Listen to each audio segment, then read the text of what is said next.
Hello and welcome everyone to English Wings. So today we are going to discuss the part 2 of My Mother at 66 CBSE class 12th. सो हमने पहले ही part 1 में chapter के text को up कर चुका है. अगर आपने अभी तक पार्ट 1 को नहीं देखा है तो आप please go out and watch the part 1 of this video. I will share the link in the description box below. So please आप पार्ट 1 को देखने के बाद इस वीडियो को ज़रूर देखिए. इस वीडियो में मैंने एनसीईआरटी सॉल्यूशंस के साथ साथ एक्स्ट्रा क्वेश्चंस को भी डिस्कस किए हैं जो कि आपके बोर्ड्स के पॉइंट ऑफ व्यू से काफ़ी इंपॉर्टेंट होंगे. So please watch till the and.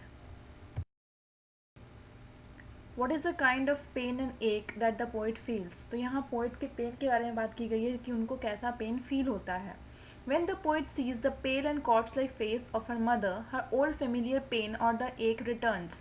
Perhaps she was entertained this fear since her childhood. Aging is a natural process. Time and aging spare none. Time and aging have not spared the poet's mother and may not spare her as well. With this aging, separation and death become inevitable. सो यहाँ poet अपनी माँ का face देखती है जो कि पेल हो चुका होता है, कॉर्प्स लाइक हो चुका है, डेड बॉडी के जैसा. उन्हें वो पेन फील होता है कि कैसे उनकी माँ अब ओल्ड एज में जा चुकी थी, कैसे उन्हें भी एक दिन उस एज में जाना होगा, उस फेज़ को फेस करना पड़ेगा. और ये एज आने के साथ साथ ही उनको अपनी माँ से सेपरेट होना पड़ेगा क्योंकि अब उन्हें डेथ उन्हें उन दोनों को अलग करने वाला था. तो वो अपने आने वाले फ्यूचर को देख पा रही थी जिसके कारण उन्हें काफ़ी पेन फील हो रहा था. So the second question, why are the young trees described as sprinting? The young trees are described as sprinting because when we look at them from a moving car, they seem to be running fast in the opposite direction.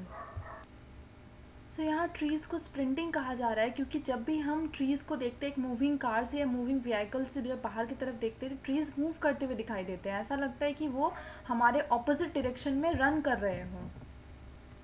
सो उस point of view से trees को sprinting कहा जा रहा है क्योंकि वो opposite direction में रन करते हुए दिखाई देते हैं और हमारे से काफ़ी ज़्यादा स्पीड में होते हैं. Next question, why has the poet brought in the image of the merry children spilling out of this home. तो यहाँ पे मेरी चिल्ड्रन को स्पिलिंग बोला गया है कि वो अपने होम से स्पिल कर रहे हैं. That means the idea of youth and beauty in contrast to the ashen like pale wan face of the ageing mother of the poet.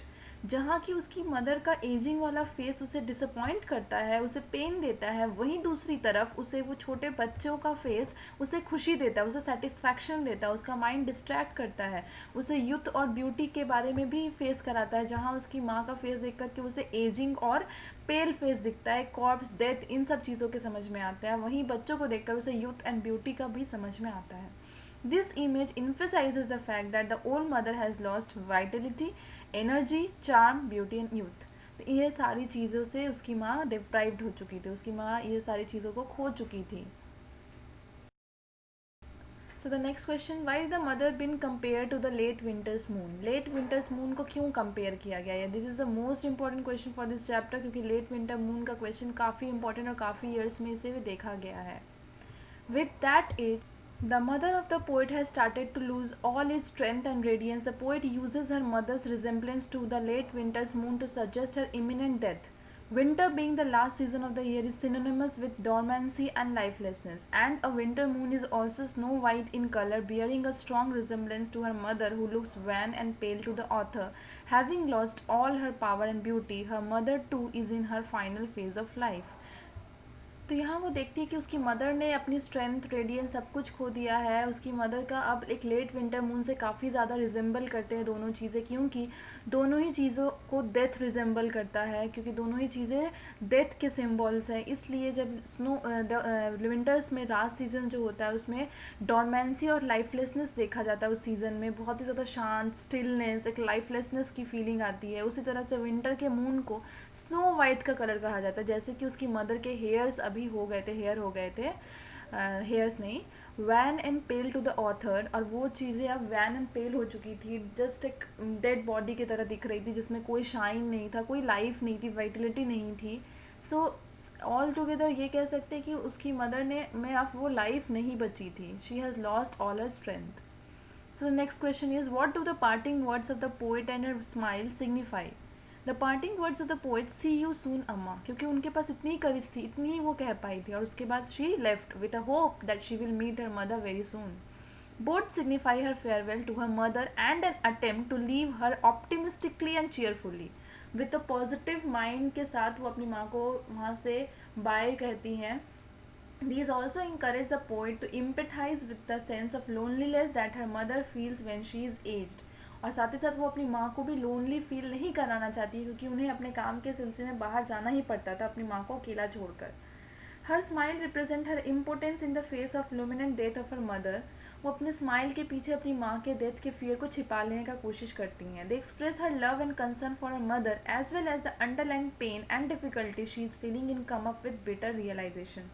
वो अपने स्माइल के साथ उस चीज़ को हाइड करने की कोशिश कर रही है जो कि वो उन्होंने अभी अभी रियलाइज़ किया है कि very soon her mother is going to die and this will separate them forever. So here are some important questions for your board exams. The first one is bring out the significance of the smile of the poet as she bade farewell to her mother. उनकी smile की क्या significance थी. So if you all like the content, if you are liking the explanation, please do like, share and subscribe to my channel. और आप इसी तरह से tune रहिए मेरा चैनल से ताकि आपको आगे भी फर्दर अपडेट्स के साथ आप अपडेट होते रहें. So please comment your reviews, your suggestions in the comment section below. The poet smiles as he bids farewell to her mother and assures her that they would meet again. As she looks her to her mother, who looks pale and weak due to old age, her heart is pained to think that her mother might not live long. She smiles, but her smile is only an effort to cover up the hidden fear and pain in her heart. It is a smile put on deliberately to hide her tears. वो अपनी माँ को farewell कहती हैं तो साथ ही साथ उन्हें समझ में आ जाता है कि उनकी माँ अब ज़्यादा दिन नहीं रहने वाली हैं. She is going to die very soon. तो इसलिए अपने पेन को कवर अप करने के लिए वो स्माइल से अपने पेन को कवर करने की कोशिश करते हैं और अपनी माँ के सामने अपने आप को हैप्पी दिखाना चाहती हैं. Situation is quite ironical.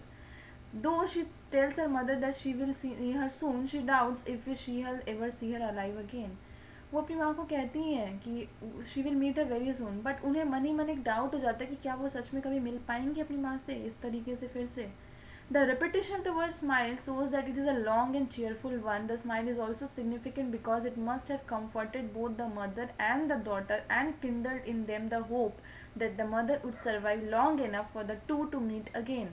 वो स्माइल उस चीज़ की सिग्निफाई करता है कि दोनों ही दिल से चाहते हैं कि एक दूसरे को वो फिर से मिले, फिर इसी तरह से वो एक दूसरे को टाइम स्पेंड करे ताकि वो दोनों एक दूसरे के साथ और भी ज़्यादा टाइम बिता पाएँ. लेकिन उन दोनों के ही मन में वो डाउट हो जाता है कि क्या वो ये दिन वापस आएगा.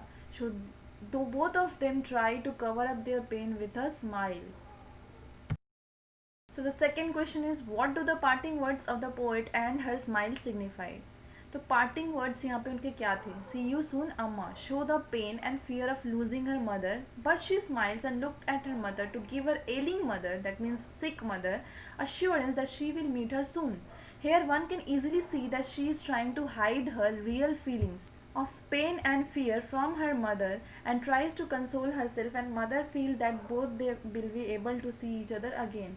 तो उन्होंने अपने आप को समझाने का कोशिश किया और अपनी माँ को ऐसा दिखाने की कोशिश किया कि that she is feeling very positive, she will meet a very soon, that they are not going to be separated by any means. So वो अपनी माँ को कन्फर्ट कराने के थ्रू अपने आप के भी मन को वो समझाना चाहती है कि नहीं ऐसा कुछ नहीं होगा, they will meet very soon. तो उनसे यही वर्ड सिर्फ निकल पाते सी यू सून अम्मा, जो कि उनके ऑप्टिमिस्टिक नेचर को दिखाना चाहते हैं जो अपनी माँ के सामने वो रिप्रेजेंट करना चाह रही हैं. So this is all that for today. In the next video I will come up with some important question or the extra questions for this chapter that is very important for your board examination. So till then stay safe, stay tuned. Thank you. Please like, share and subscribe to my channel. Thank you.